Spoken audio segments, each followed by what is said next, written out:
Number 3 جو ہدف ہے بہت بڑا بہت بڑا بہت بڑا، جنسی انضباط، سیکس ڈسپلن،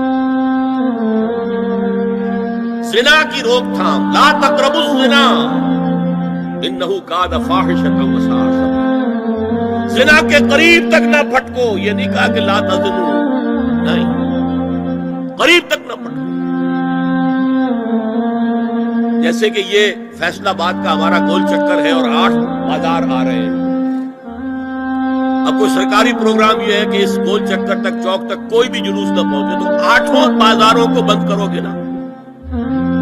لہذا دور دور تک اللہ تعالیٰ نے وہ حدیں لگا دی ہیں کہ زنا کی ترغیب نہ ہو، زنا کے راستے جو ہے وہ مسدود ہو جائے۔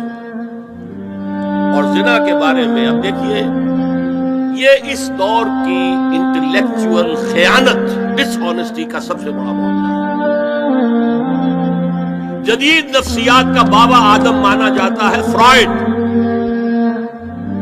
اور فرائڈ کے نزدیک انسان کے محرکات عمل میں سب سے زیادہ طاقتور، سب سے زیادہ پوٹنٹ سیکس ہے۔ مارکس نے قرار دیا پیٹ کو معاشی ضرورت، فرائڈ نے کہا نہیں، سیکس ہے اصل شے، اصل محرک انسان میں۔ یہاں تک کہتا ہے ایڈیپس کمپلیکس، باپ اگر محبت بھری نگاہ سے بیٹی کو دیکھ رہا ہے تو یہ بھی سیکس ہے، اور ماں اگر بیٹے سے محبت کر رہی ہے تو یہ بھی سیکس ہے۔ انا للہ و انا الیہ راجعون۔ ان کمبختوں کا اصل یہ معاملہ ہے کہ ایک شے پر نگاہ جم گئی تو سب کچھ اسی کے گرد گھما دیا، مطلب بات غلط نہیں ہے۔ Sexual motive one of the most important motives, no doubt about it. اگر یہ نہ ہو، اگر عورت میں مرد کے لیے اٹریکشن نہ ہو، اگر عورت کو مرد کی احتیاج نہ ہو تو تمدن ختم ہو جائے۔ کون شادی کا کھکیڑ مول لے گا؟ ایک پیٹ پالنا اور ہے، خاندان کی ذمہ داری اور ہو جائے گی۔ اس قدر زبردست جو ہے یہ موٹیویشن ہے، جذبہ ہے اور اٹریکشن ہے شدید۔ اس اعتبار سے یہ سمجھیے، جتنا زوردار گھوڑا ہو اتنی ہی زوردار لگام چاہیے اگر ڈسپلن میں رکھنا چاہتے ہیں۔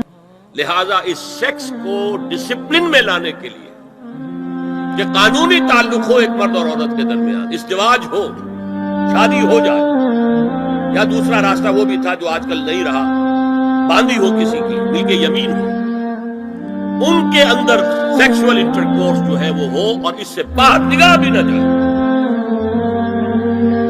اس زنا کے بارے میں حضور نے جو، اچھا ایک تو میں آپ کو بتاؤں کہ قرآن اور حضور دونوں کس قدر حقیقت پسند ہیں۔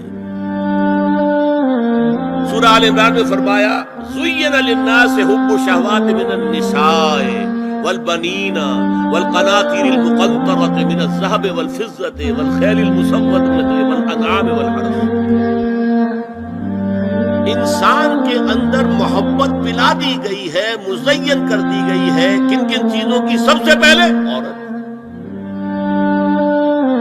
سب سے امپورٹنٹ موٹیو عورت، پھر بیٹے، پھر ڈھیروں مال، سونا چاندی، اعلیٰ گھوڑے نشان زدہ، اور مال مویشی اور کھیتی، لیکن سب سے پہلے زُيِّنَ لِلنَّاسِ حُبُّ الشَّهَوَاتِ مِنَ النِّسَاءِ وَالْبَنِينَ وَالْقَنَاطِيرِ الْمُقَنطَرَةِ مِنَ الذَّهَبِ وَالْفِضَّةِ وَالْخَيْلِ الْمُسَوَّمَةِ وَالْأَنْعَامِ وَالْحَرْثِ۔ اسی طرح دیکھیے حضور صلی اللہ علیہ وسلم فرماتے ہیں، یہ مسند احمد میں بھی حدیث ہے اور حاکم اور بیہقی نے بھی، عن انس بن مالک رضی اللہ تعالی عنہ قال قال رسول اللہ صلی اللہ علیہ وسلم حبب الی النساء والطیب وجعلت قرۃ عینی فی الصلاۃ۔ اس تمہاری دنیا میں سے مجھے 3 چیزیں محبوب کر دی گئی۔ حبب الی، نمبر 1 نساء۔ کوئی جھجک کی ہے آپ نے بیان کرنے؟ ہم شاید یہ جملہ کہتے ہوئے جھجکیں گے، اللہ کا رسول ہے، حقیقت ہے، اس کا اعتراف کرو. بہت مضبوط موٹیو، اس میں کوئی شک نہیں، کوئی شک نہیں، کوئی شک نہیں. حبب الی النساء والطیب خوشبو وجعلت قرۃ عینی فی الصلاۃ، اور میرے آنکھوں کی ٹھنڈک نماز میں. اسی طرح خود قرآن میں سورہ احزاب میں جب حضور سے کہا گیا کہ اب بس جتنی شادیاں ہو چکی تھیں آپ نے کر لی ہیں، اب آئندہ نہ کیجیے، وہاں بھی صاف الفاظ آئے ہیں. اللہ کو بھی اللہ لا یستحی من الحق، اللہ کو حق بات کہنے میں کوئی حیا یا کوئی جھجک نہیں ہے. وَلَوْ أَعْجَبَكَ حُسْنُهُنَّ، اے نبی چاہے عورتوں کا حسن جو ہے وہ آپ کو بھلا لگے، لیکن اب آئندہ شادی نہیں. یہ میں تائید کر رہا ہوں فرائڈ کی. اس گدھے نے جو آگے تک پہنچا دیا ہے معاملہ وہ ہے غلط. بنیادی بات صحیح ہے قرآن مجید کے مطابق کہ سیکس موٹیو بہت سخت ہے، بہت زوردار ہے. اب زنا جو ہے اس کے لیے حضور نے جو کچھ فرمایا وہ سن لیجیے. عن ابن عباس قال ما رأيت شيئا اشبه باللمم مما قال ابو ہریرہ عن النبی صلی اللہ علیہ وسلم. حضور کی حدیث ہے ان اللہ كتب على ابن آدم حظه من الزنا ادرک ذلک لا محالہ. اللہ تعالیٰ نے ہر انسان کا زنا میں ایک حصہ لکھ دیا جو اس کو پہنچ کر رہے گا.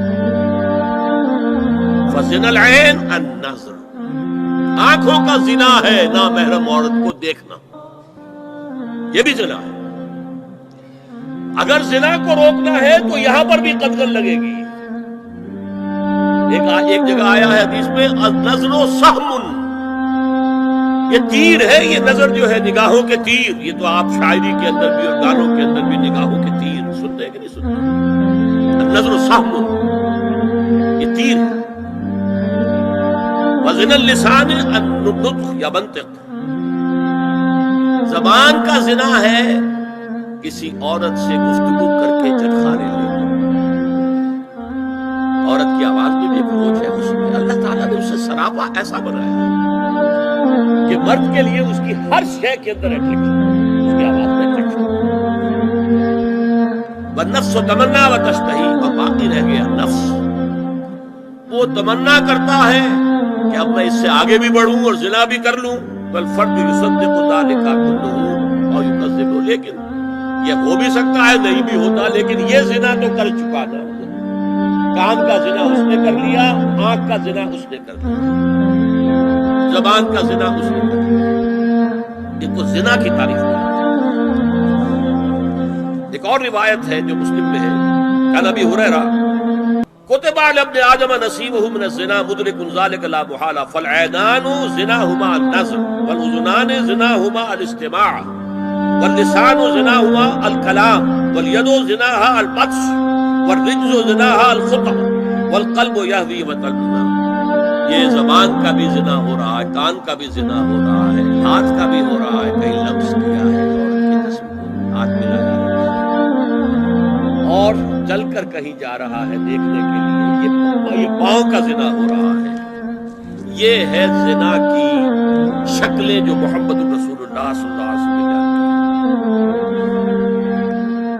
تو زنا کا روک تھام، زنا کی جو ہمارے معاشرتی اہداف کے اندر بہت اہم ہے، بہت اہم ہے، بہت اہم. ورنہ معاشرہ ٹوٹ پھوٹ کا شکار ہو جائے. میاں بیوی میں اعتماد نہیں ہے، بے اعتمادی کی فضا میں اولاد جو پلے گی اس کی منفی نفسیات ہوگی، کبھی مثبت نفسیات نہیں ہو سکتی. والدین میں محبت ہے، آپس میں اعتماد ہے، تو ایک دوسرے پر اعتماد ہے، ایک دوسرے کا لحاظ ہے، ایک دوسرے کی دلجوئی ہے، ایک دوسرے کی مدد ہے. یہ ساری چیزیں جو ہے وہ ایک فضا پیدا کرتی ہے گھر کے اندر. وہ ایک نارمل، ایک صحت مند فضا جس میں کہ نئی نسل پروان چڑھے گی تو وہ ایک پازیٹیو اور مثبت نفسیات لے کر پیدا ہوگی.